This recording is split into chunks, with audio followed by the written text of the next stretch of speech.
Well, hello friends out there in YouTube land. Robert Hamm here with Robert Hamm Photography. We are outside again in the world of nature, so you know what that means. It's another check out my camera. Let me give you a little teaser as I give you some updates. If you see this, you know it's going to be something special.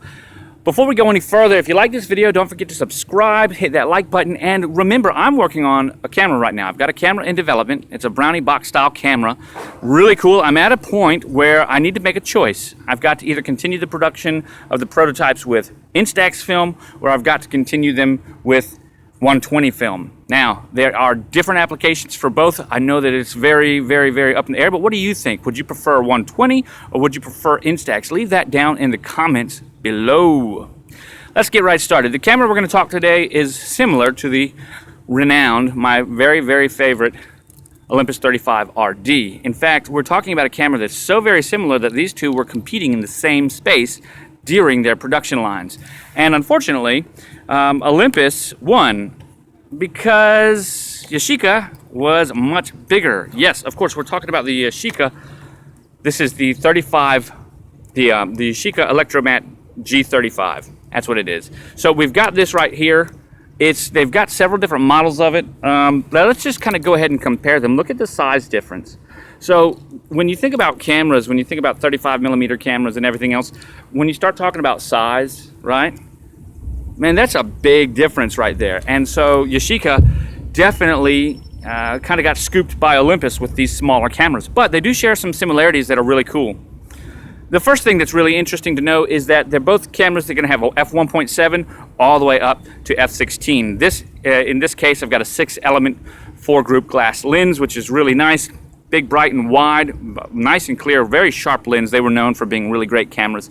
Very similar to the Olympus right here. Both of them share a very similar focal length. This one's 45, this one's 40, so we're getting closer to that 50 right here. We're getting a little closer to the 35 right here. Remember, when Olympus delivered this, 35 and 50 was the actual standard, so they went with 40 in the middle, 35 or 30, 50, 40. They went right in the middle. They kind of split the difference.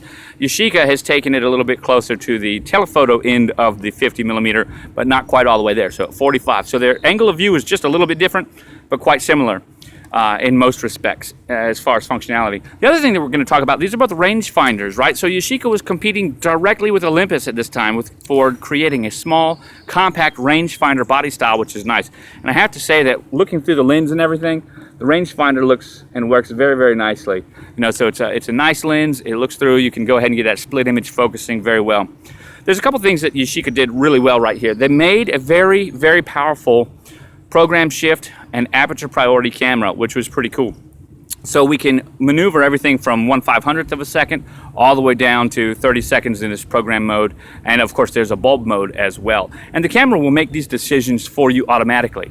We even have a synchronization here for flash. Of course, there is no hot shoe. It's a cold shoe. So we can see that this design right here actually kind of predates the Olympus just a little bit.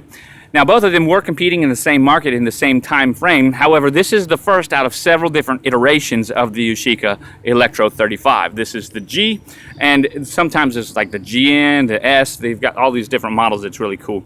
Now, when we took to the top plate, we're going to see that we've got film speed ratings all the way over here in ASA. We can just convert that to DIN, or not from DIN. We convert that to ISO today. But there's not really a very high ISO rating of this film. We only are going up to 500, what would be ASA 500, and that's important to know. So if you do pick this camera up and you decide to shoot it like with black and white Delta 3200 or something, you're going to have to do some manual metering, and it'd probably be better to push something like 400 to 1600 than try to push Delta 3200, because it's just not ready to meter it. However, if you're doing all of these things manually on your own, you're going to be able to pick that up very well in the first place.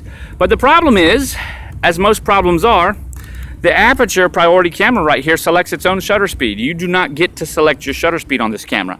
So when you are trying to meter manually, you're in aperture priority mode and the camera's picking the shutter speed.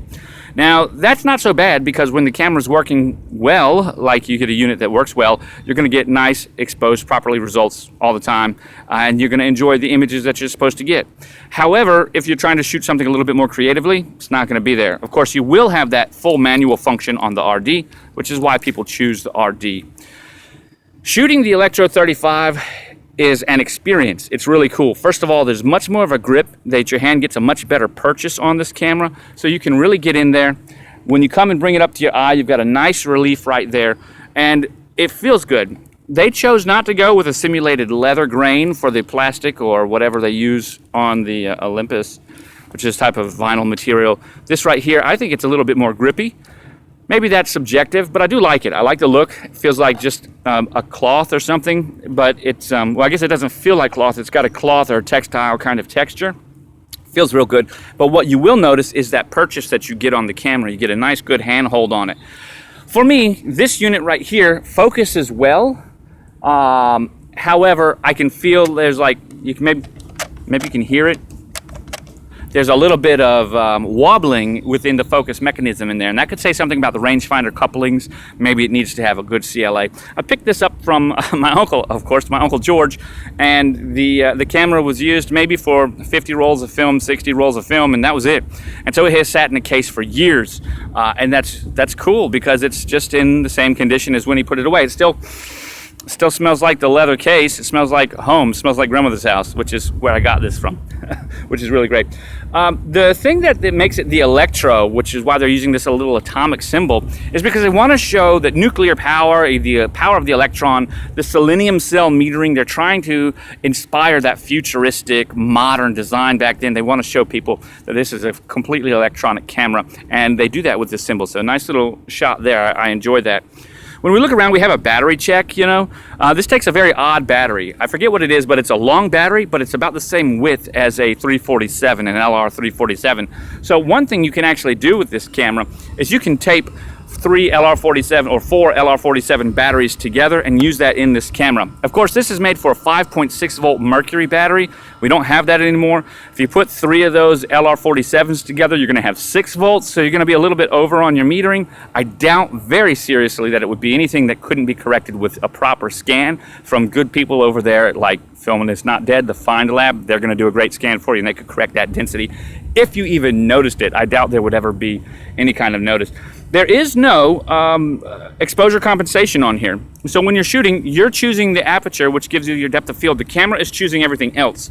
And so that's kind of limiting, but at the same time, it's kind of freeing. So if you like something similar to the 35 RD, but you want a little bit more control than the 35 Electronic Deluxe, ED Electronic Camera Deluxe, which is completely point and shoot from aperture to shutter, then this is in the middle. This is a great middle ground. So we have 2 Olympus cameras. We've got the 35 RD, which gives you full manual control. We got the 35 ED, which gives you full point and shoot, no manual, but a little bit of correction through a backlight and spot filter.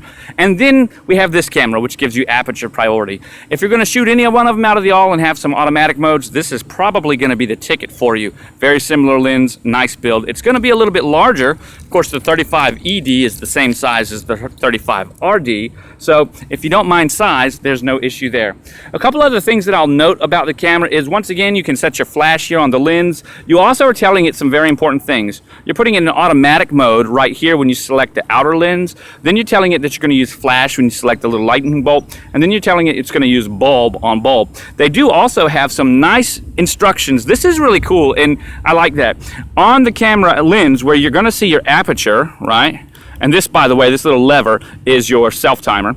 On the aperture, it's telling you which apertures are best suited for what.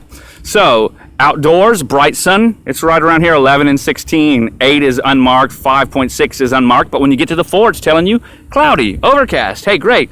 Unmarked 2.8, unmarked 2. And right at 2 to 1.7, it's telling you indoors. It shows a little window. So, or you could also use that for night photography as well. So how nice to have that little guide right there on the lens, just in case you forget your Sunny 16 rule. It'll help you out. So that was put there as a very thoughtful element for a Yashica. How great did they do? They recognize they're building this camera for a prosumer, someone that wants some control of their photography but still stepping out, or someone that wants ease of use but exceptional results and to have control over depth of field. And they say, hey, let's do this. Let's go ahead and put it out there to help you in case you don't know. If it's outdoors and it's sunny like it is now, I'm going to pop it on at f/16. It was just a really nice addition that they did. As far as the lever, people ask this all the time.